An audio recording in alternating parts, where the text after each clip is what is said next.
All right. We got a question here. What do you think net profit should be for a roofing business?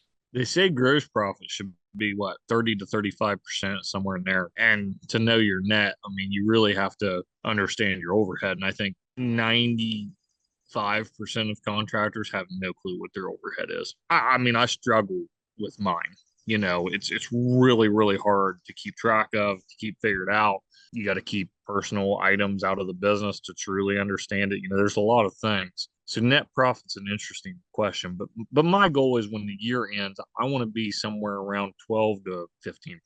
That's my goal. And I'm usually in that ballpark, 12 to 15%. This year I'd be tickled to do right at 10%. I've cut pricing in places.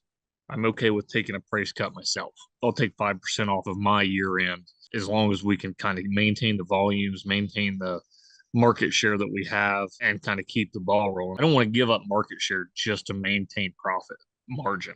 I'd rather take a decrease in margin and maintain my market share. I don't know that that's right. It's just the way I feel about it. Yeah, it's an interesting perspective. I feel like not everyone feels that way. It's like, oh, the margin is the most important thing. But the thing is, getting your margin back, you just start changing the numbers on the next quotes.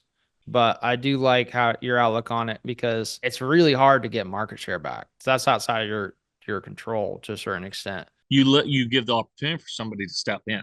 Parkersburg, Marietta, we're killing it. We're doing really well. If I dropped all advertising efforts, I maintained a 35 to 40% margin. I kept all these high standards of business, of best ever economy standards.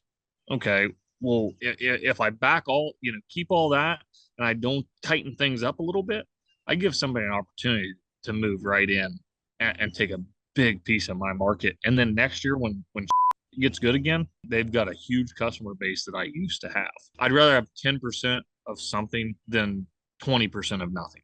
I know that saying's bull, and a lot of people don't like it, but I'll keep my 10% of something.